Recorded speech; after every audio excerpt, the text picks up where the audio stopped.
अस्सलामु अलैकुम वरहमतुल्लाहि वबरकातुहू। उम्मीद है आप हज़रात खैरियत आफियत से होंगे। रूहानी शो खाना फिर एक मरतबा आप लोगों का मोस्ट वेलकम है, तहे दिल से इस्तकबाल है। जो ज़रा चैनल पर नए हैं वो चैनल को सब्सक्राइब करके ज्वाइन ज़रूर कर लें ताकि नई मालूमात उन तक आसानी के साथ पहुंचती रहे। आज जो टॉपिक हम लेकर आए हैं वो मखाना के ताल्लुक़ से है। क्योंकि ड्राई फ्रूट या सूखे मेवे का जब ज़िक्र हो और मखाने की बात ना हो, ऐसा हो नहीं सकता।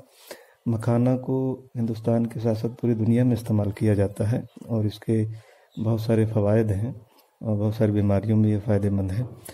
मखाना दरअसल कमल के बीज को कहते हैं। ये एक जायकेदार और पौष्टिक खाद्य पदार्थ है। इसे कई नामों से जाना जाता है, जैसे फाक्ट नट, फूल मखाना, लोटस सीड और गोर्गन नट। वहीं इसके बीजों को भूनने के बाद इसका इस्तेमाल कई प्रकार की खाद्य सामग्री में भी किया जाता है।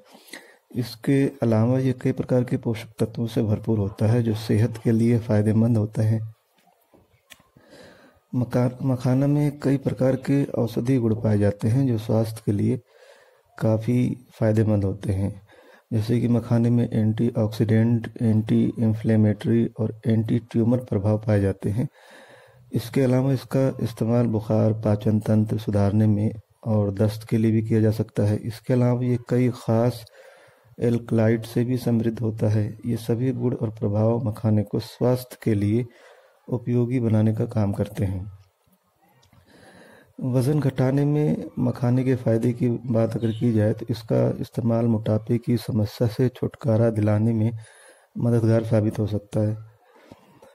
कमल के बीज यानी मखाना का एथेनॉल अर्क शरीर में फैट सेल्स को नियंत्रित यानी कंट्रोल करने में मददगार साबित हो सकता है।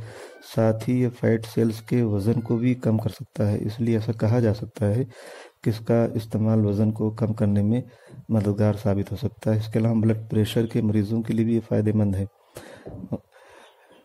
मखाने के मुसलसल इस्तेमाल से ब्लड प्रेशर की गंभीर समस्या से काफ़ी हद तक राहत पाई जा सकती है। इसकी वजह यह है कि इसमें पाए जाने वाला एल्कलाइड हाइपरटेंशन यानी हाई ब्लड प्रेशर की समस्या को नियंत्रित यानी कंट्रोल में करने का काम कर सकता है।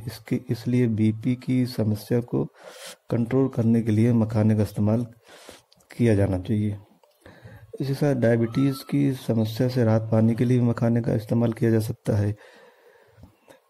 एक तहकीक के मुताबिक ये इस बात की पुष्टि हुई कि मखाने में पाए जाने वाले रेसिस्टेंट स्टार्च में हाइपोग्लाइसेमिक यानी ब्लड शुगर को कम करने वाला प्रभाव पाया जाता है। ये प्रभाव मधुमेह की समस्या को नियंत्रित करने में मददगार साबित हो सकता है। इसके अलावा ये इंसुलिन को भी नियंत्रित करने में काफ़ी फ़ायदेमंद है।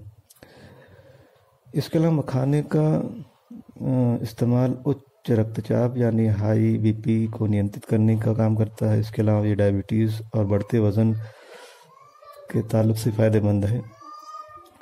इसी के साथ साथ ये हृदय रोग का जोखिम कारक माना जाता है।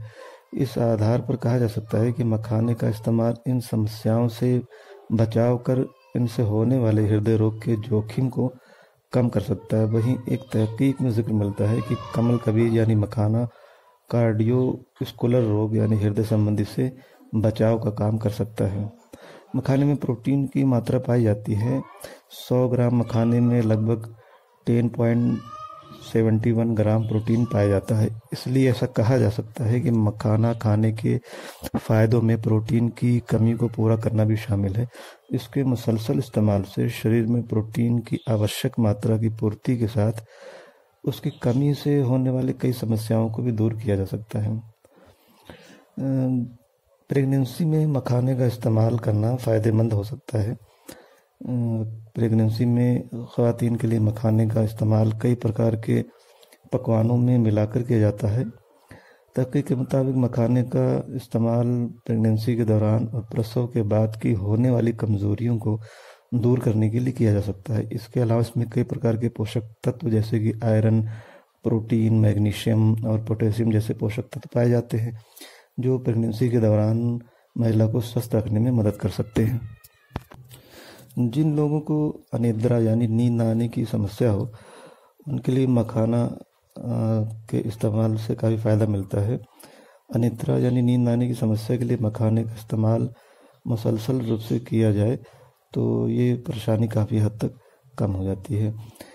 इसी के साथ मखाने में एंटी इन्फ्लेमेटरी और एंटी माइक्रोबियल प्रभाव पाए जाते हैं।